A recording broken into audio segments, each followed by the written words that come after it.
Hi there booktube, it's Eleanor here, and today I'm making a video talking about some of my favourite bookish gifts.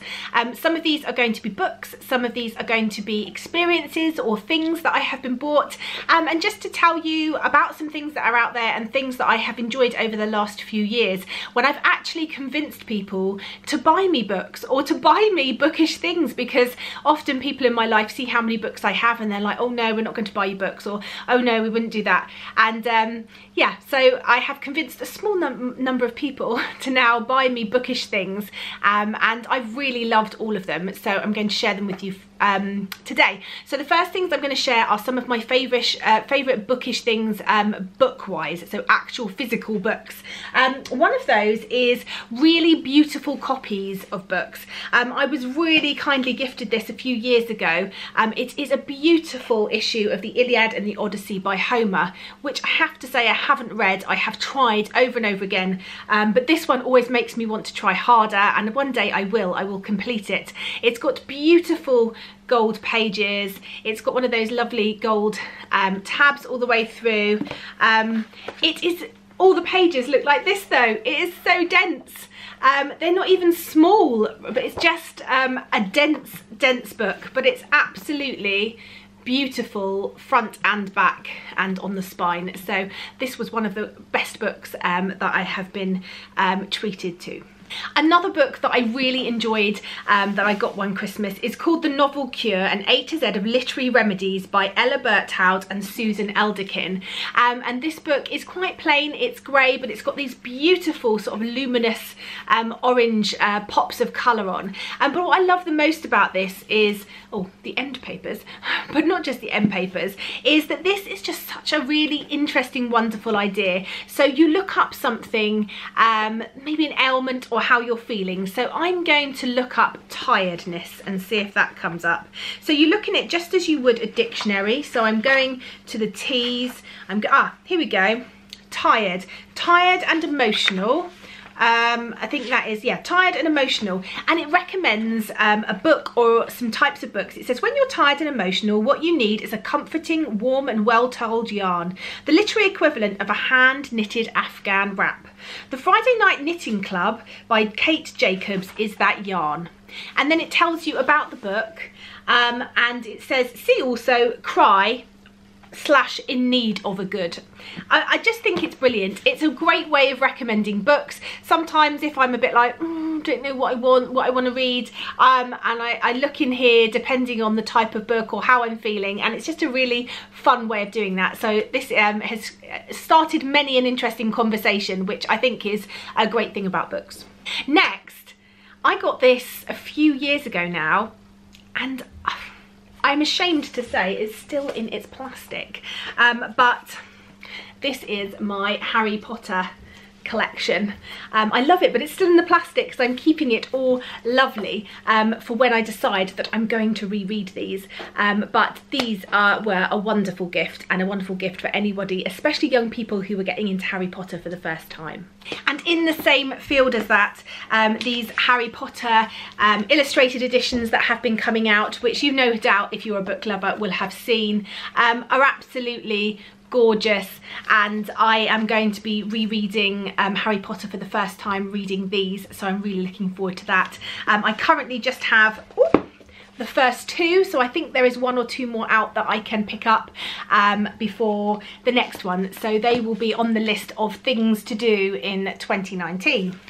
Next, a book which I am extremely excited about sharing with my daughter, in fact I think I'm going to do that tonight, is Alice's Adventures in Wonderland, but this is a beautiful pop-up version of the book with lots of different flaps and things to open, and it's just a wonderful, beautifully created book, and I think it's just going to make the story even more come alive, and it's one that she likes already, so I think I'm going to put this aside and read this with her tonight. Another bookish gift that I received from my husband a few years ago was a full set of cloth-bound classics of all the Jane Austens.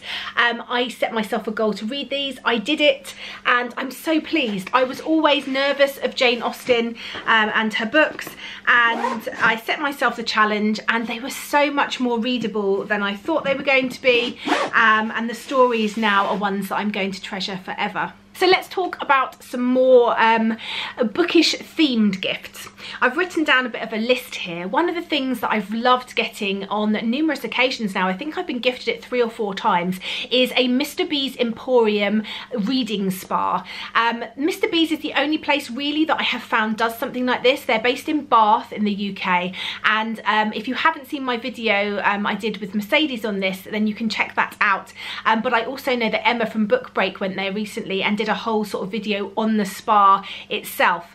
Basically what the voucher that you receive gives you is a chance to go into Mr. B's, you meet with a bookseller who sits with you, you get some coffee and a beautiful bit of cake or a drink and cake, and they sit and they discuss your reading habits, books you've enjoyed, and they find out about your tastes. They then go off while you're enjoying your tea in your comfy chair, and they come back with a big stack of books that they would like to recommend to you, and they take you through them. They talk about the books with you, they tell you the synopsis, they tell you why you think they think you're going to like them, and then after that session has finished, part of your voucher gives you a certain amount of money, I can't remember what it is, £50 or something like that, to buy some books that you might like. You can pick from the pile that they have given you, you can pick other books if you haven't found anything, which has never happened to me, and so I really love that, and I've loved every time I've been, I've loved the books. It's been a wonderful experience. So if you have something like that near you, or you've ever heard of something in a shop near you, or if you can get to Mr. B's in Bath, I thoroughly recommend it. The other thing that I did for a few years is my husband bought me a subscription to the Willoughby Book Club. They're really great, and they send you a book a month, and there's lots of different categories now I think you can pick from of the type of books that you can get, but I think a book subscription is a really lovely thing to do for someone, as is if you know that they like a particular book box. I would really like the Owl Crate book box, but I just can't afford the shipping every month. It's quite expensive, shipping from the US, but a UK book subscription box that I have enjoyed and have been carrying on getting because I've been loving so much is the Book Break box. I've really been enjoying the goodies that come with it, and the books as well. They're always ones that I haven't necessarily heard of, or ones that are way on my radar and that I can't wait to read. So I think a book subscription box is a really lovely treat to give someone as well. Another thing that is a great idea is going on a book walk. If you live near somewhere, or you're visiting somewhere, or you're going to visit somewhere with a loved one that has a walk around places that were mentioned in a particular book, what a great way to spend a day walking around different monuments or historical sites or places that have been mentioned in one of your favourite books, or visit one of the houses of one of your favourite authors, treat someone to a day out somewhere doing something like that. I think that would be great. I'm sure there are loads of different literary walks that you can go on around London, especially if you're visiting London. There's loads and loads of literary walks that you can do.